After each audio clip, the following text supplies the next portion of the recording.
고등부 친구들 반갑습니다. 오늘 말씀의 제목은 변화는 기회입니다. 입니다.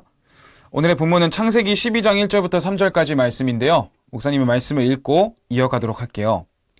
오늘의 본문 창세기 12장 1절부터 3절까지의 말씀입니다. 여호와께서 아브람에게 이르시되 너는 너의 고향과 친척과 아버지의 집을 떠나 내가 내게 보여줄 땅으로 가라. 내가 너로 큰 민족을 이루고 내게 복을 주어 내 이름을 창대하게 하리니 너는 복이 될지라. 너를 축복하는 자에게는 내가 복을 내리고 너를 저주하는 자에게는 내가 저주하리니 땅의 모든 족속이 너로 말미암아 복을 얻을 것이라 하신지라. 목사님은 다음 주 주일이 정말 뜻깊을 것 같습니다. 그 이유는 바로 다음 주 주일인 6월 7일에 고등부 예배가 드디어 정식 오픈되기 때문에 그렇습니다.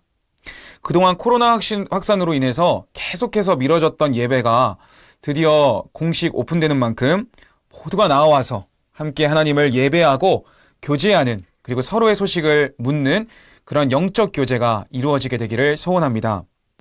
고등부 친구들, 여러분에게 있어서 인생 최고의 사건은 무엇입니까?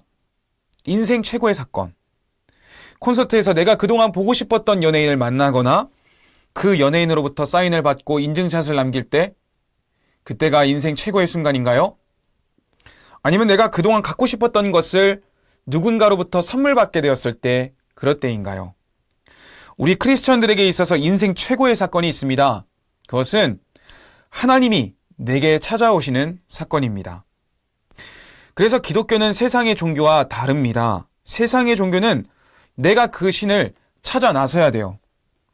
신에게 뭔가 좋은 것을 얻기 위해서나 내 미래를 보장받기 위해서 멀리 있는 그 신에게 온갖 정성과 고행을 함으로써 한 번이라도 그 신이 나를 만나주기를 애타게 찾아야 되는 것이죠. 그러나 교회는 다릅니다. 우리가 먼저 하나님을 사랑한 것이 아니고 하나님이 먼저 저와 고등부 여러분을 사랑해 하시고 찾아와 주시고 그 사랑으로 여러분을 초대하시는 거예요. 그러므로 주님만이 이 땅에, 이 세상에 유일한 하나님 되십니다. 하나님이 독생자 예수 그리스도를 이 땅에 보내시기까지 우리를 먼저 사랑하셨다는 것을 기억하는 고등부 친구들이 되기를 바랍니다. 하나님이 오늘의 본문 아브라함에게 말씀하실 때에 세 가지를 말씀하셨어요. 처음은 아브라함을 선택하시는 말씀. 둘째는 사명, 꿈을 주시는 말씀. 셋째는 그 사명을 감당할 수 있는 능력을 주시는 말씀입니다. 오늘의 본문 1절을 보니까 여호와께서 아브라함에게 이르시되 라고 기록되어 있어요. 하나님이 누구를 부르신 거죠? 아브라함을 부르시고 아브라함을 선택하신 것입니다. 부르셨습니다. 콜링하셨습니다. 둘째는 하나님이 그에게 어떤 사명을 주십니까? 너는 너의 고향과 친척과 아비집을 떠나 내가 내게 보여줄 땅으로 가라라고 비전을 주셨어요. 그것만이 아닙니다. 오늘의 본문에는 안 나오지만 하나님은 아브라함에게 이러한 사명만 주시는 것이 아니라 아브라함이 그 사명, 그 비전을 능히 걸어갈 수 있는 약속을 주셨어요. 보장의 약속을 주셨다는 거예요. 창세기 15장 1절에 그 말씀이 나옵니다. 이후에 여호와의 말씀이 환상 중에 아브라함에게 임하여 이르시되 아브라함아 두려워 말라. 나는 너의 방패요 너의 지극히 큰 상급이니라. 여러분, 그렇습니다. 하나님은 아브라함을 찾아와 주셨고 그에게 비전을 주셨고 그 비전을 감당할 수 있는 보장의 약속을 주셨습니다. 내가 너를 지켜주겠다. 내가 너의 방패가 되어주겠다는 것입니다. 이 말씀은 아브라함에게만 해당되는 것이 아닙니다. 이 시대를 살아가는 저와 여러분에게도 그대로 적용되는 말씀입니다. 그 이유를 살펴볼까요? 하나님은 먼저 고등부 친구들 한 사람 한 사람을 주님의 자녀로 택해 주셨어요. 그리고 여러분 각자를 향한 하나님이 세우신 비전과 목표가 달라요. 하나님은 여러분에게 꿈을 주실 뿐만 아니라 그 길을 걸어갈 수 있는 힘을 주신다는 것입니다. 그러므로 이렇게 아브라함에게 말씀하셨던 하나님의 말씀의 패턴은 지금 이 시대를 살아가는 우리에게도 그대로 적용된다고 할 수 있겠습니다. 새로운 약속의 땅으로 가기 위해서는 무엇을 해야 될까요? 떠나야만 합니다. 하나님의 인생에서 떠남은 슬픔이 아니요 은혜입니다. 죄악된 과거를 내려놔야 복된 미래를 맞이할 수 있기 때문이죠. 고등부 친구들, 하나님께서 너의 고향과 친척과 아버지의 집을 떠나라고 말씀하시는 것은 지금 아브라함에게 집안에서 불효하라는 이야기가 아닙니다. 너가 익숙해져 있는 옛 사람의 사슬을, 그 죄의 환경을 벗어나야 한다는 것입니다. 진정한 믿음은 우리를 둘러싸고 있는 죄의 환경과 익숙해져 있는 죄된 습성에서 분리되면서부터 시작되거든요. 그래서 신약에서는 표현하기를, 한 몇 주 전에 목사님이 이 시간 살펴봤었는데, 옛사람을 벗어버리고 새사람을 입으라는 말이 그래서 나온 것입니다. 변화가 우리에게 참 중요합니다. 이전의 삶을 벗어나는 새로운 변화가 우리로 하여금 더 하나님을 찾게 만듭니다. 그 예를 들면, 국내에서 계속 한국에서 살다가 유학을 간 어떤 학생들을 예로 들 수 있겠습니다. 국내에서는 교회 생활을 잘하지 못했어요. 마음이 식어져서. 그런데 막상 유학을 갔는데 외로워요. 마음이 힘들기도 하고요. 그래서 내가 이전에 다녔던 교회, 그곳에서 하나님의 사랑이 너무 그리워서 교회를 찾게 되는 유학생들이 많다고 해요. 군대도 마찬가지입니다. 여기 군대를 가기 전에 민간인으로서 살 때는 그냥 교회에 대해서 뭔가 특별한 거룩한 열정이 없었는데, 그 힘든 군대에서 선임의 괴롭힘을 견디면서 군 생활을 하다 보니까 더 마음이 가난해지고 하나님을 의지하게 되고 더 하나님께 나아가게 되는 계기가 되었다는 것입니다. 그런 군인들이 많이 있어요. 여러분, 그런 거예요. 아브라함도 그랬어요. 아브라함의 배경을 살펴보면 왜 하나님이 그를 새로운 땅으로 인도하셨는가를 알 수 있습니다. 그 이유는요, 아브라함이 그 땅에 계속 있었다면 그가 누리던 부와 여러 좋은 환경 속에서 그냥 타락할 수 있었다는 것입니다. 먼저 아브라함과 그의 아버지 데라라는 사람을 살펴보면 그 집안은 재벌이었습니다. 역사학자에 의하면 그 아버지 데라가 했던 일이 우상을 만들어서 파는 일을 했다는 건데요. 그 당시는 갈대아 우르, 아브라함의 고향인 갈대아 우르는 우상 숭배가 만연한 도시였기 때문에 이 우상을 조각해서 파는 행위를 하는 자체가 부를 상징했다는 것입니다. 우상 숭배와 음란과 폭력이 가득한 아브라함의 고향 갈대아 우르는 기름진 땅이었지만 재물이 많고 신뢰할 세상의 것들이 많이 있었기 때문에 하나님이 보실 때에 아브라함이 최종적으로 거할 땅이 아니었습니다. 거기 있어가지고는 주의 음성을 듣는다든지 하나님의 영광을 온 열방으로 퍼뜨릴 수가 없는 것이죠. 그래서 하나님이 아브라함을 거기서 구별해내신 것입니다. 인간적인 안전지대에서 그를 빼어내신 것이죠. 그리고 1절 말씀에서 내가 너에게 보여줄 땅으로 가라 라는 말씀이 있는데요. 이 말씀이 여러분 되게 중요합니다.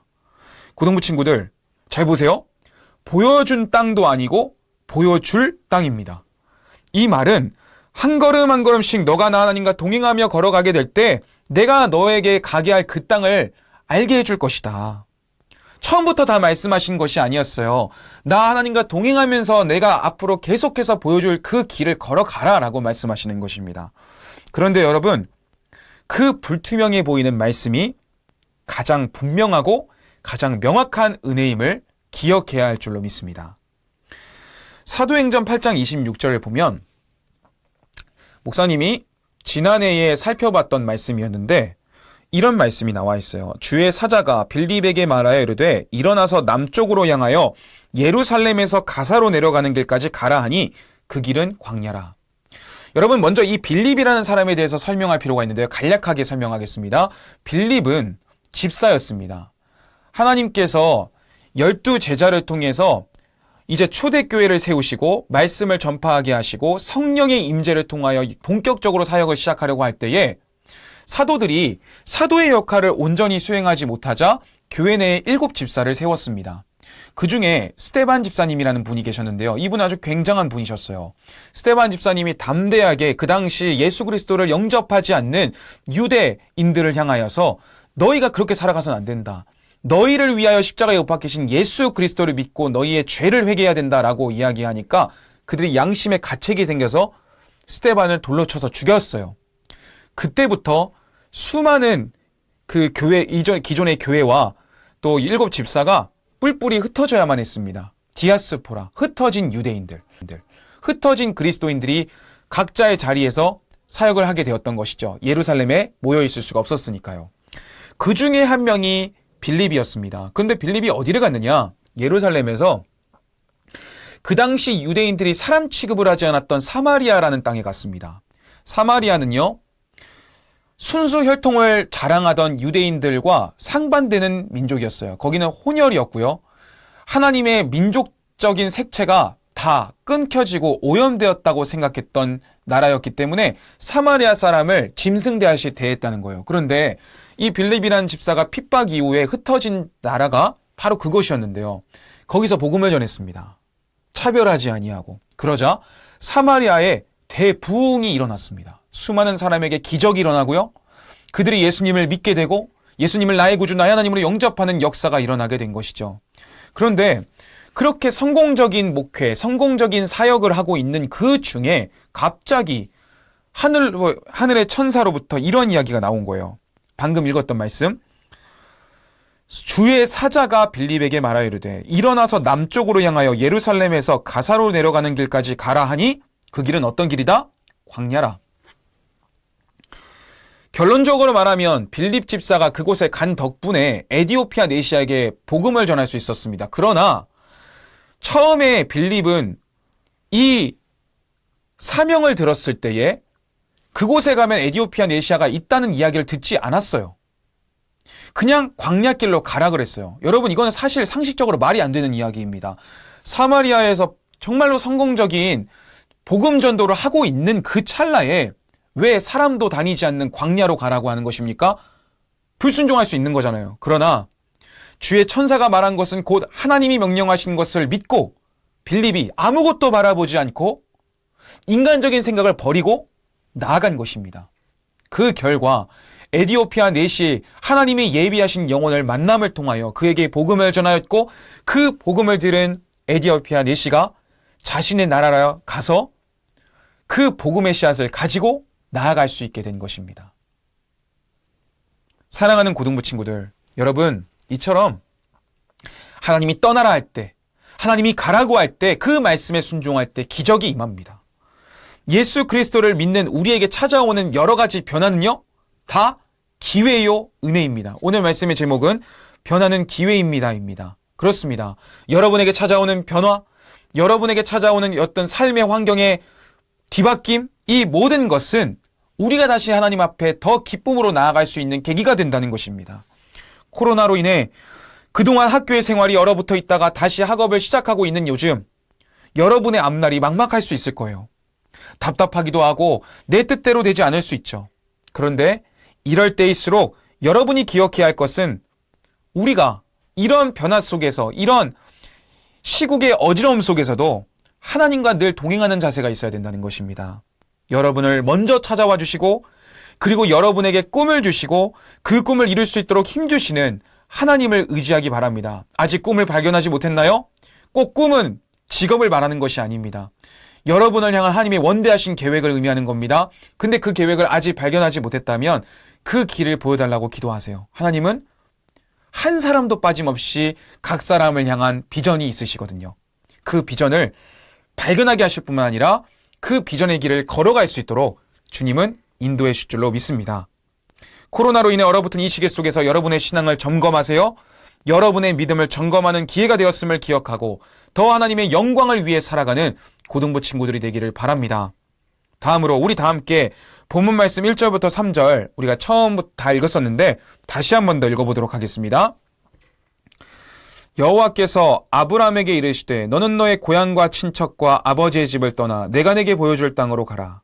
내가 너로 큰 민족을 이루고 내게 복을 주어 내 이름을 창대하게 하리니 너는 복이 될지라. 너를 축복하는 자에게는 내가 복을 내리고 너를 저주하는 자에게는 내가 저주하리니 땅의 모든 족속이 너로 말미암아 복을 얻을 것이라 하신지라. 여러분, 이 말씀을 보니까 복을 주시는 분이 누구이십니까? 하나님이십니다. 근데 여기서 내가, 하나님이 주격이 된 표현이 너무 많이 있어요. 이런 거죠. 아브라함아, 내가 너에게 보여줄 땅으로 가라 할 때 내가, 또 내가 너로 큰 민족을 이루겠다. 내가 너에게 복을 주겠다. 너를 저주하는 자에게는 내가 그를 저주하겠다. 모든 주체자가 하나님이십니다. 근데 여러분, 오늘의 본문은 12장인데 바로 전장인 11장과 오늘의 본문 12장은 상반되고 정반대의 상황이에요. 11장은 우리 고등부 친구들이 한 번쯤은 들어보았을 바벨탑 사건이 나와 있는 내용입니다. 바벨탑 사건이 무엇입니까? 인간이 교만해졌어요. 기술이 생겼어요. 그러니까 이들이 이렇게 이야기합니다. 11장 4절 말씀을 보니까 말하되 자 성읍과 탑을 건설하여 그 탑 꼭대기를 하늘에 닿게 하여 우리 이름을 내고 온 지면에 흩어짐을 면하자. 이 말이 무엇입니까? 우리의 힘으로 탑을 쌓아보자. 높은 탑을 쌓아서 저 하늘 높이까지 쌓아보자. 우리는 그런 능력이 된다. 그래서 그 탑을 하늘에까지 닿게 해서 우리의 멋진 이름을 드러내자. 그리고 흩어지지 말고 우리끼리 잘 살아보자. 이런 이야기를 했다는 것입니다. 근데 여러분, 12장과 11장의 차이점이 무엇인지 이제 알겠습니까? 11장의 차이점은요, 모든 능동, 행동의 주체가 자기 자신에게 있었다는 것입니다. 나에게 있었어요. 사람에게 있었어요. 우리라는 공동체에 있었어요. 하나님이 없었습니다. 인간이 만드는 성공은 무너집니다. 바벨탑을 쌓았어요. 그러나 그 바벨탑은 한순간에 무너집니다. 어떻게 무너뜨리십니까? 하나님께서 그들의 언어를 혼잡하게 하셨기 때문이에요. 소통이 안 되니까 더 자신의 이름을 드러낼 수도 없고 자신의 계획을 이룰 수 없게 된 것이죠.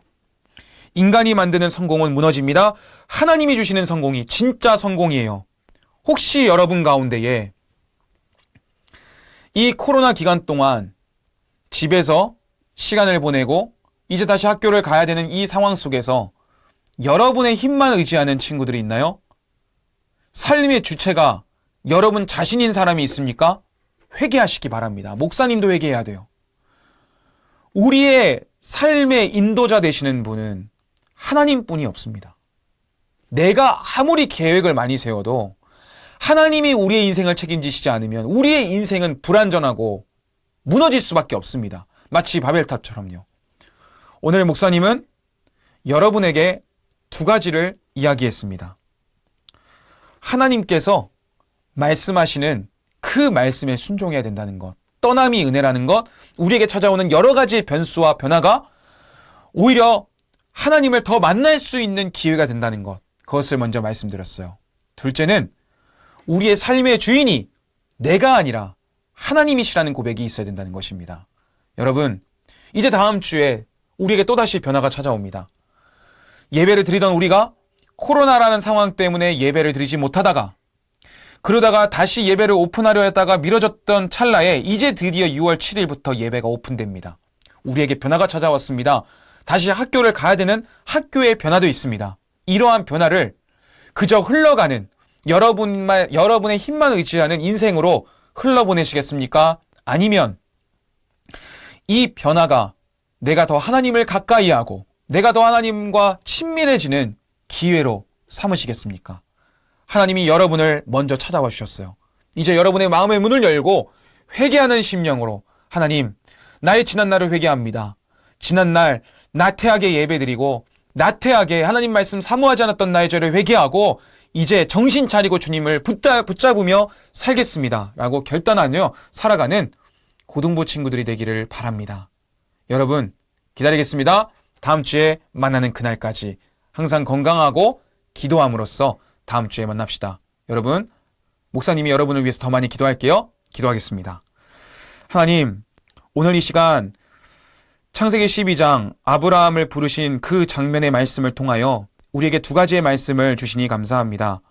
우리가 떠나라는 하나님의 그 변화의 부르심 속에 순종할 수 있는 고등부 친구들 되게 하여 주시고 우리의 삶의 주인이 오직 주인이 하나님 되심을 고백하는 고등부 친구들 되게 하여 주시옵소서. 아직 코로나가 종식되지 않은 시기에 우리가 오랜 고민 끝에 부서 예배를 오픈합니다. 고등부로 이제 예배로서 나올 때에 우리 안전을 지켜주시고 다시 모이는 그 교제의 시간을 통하여 우리 고등부가 더욱 하나 되게 하여 주시옵소서. 예수님의 이름으로 기도드립니다. 아멘.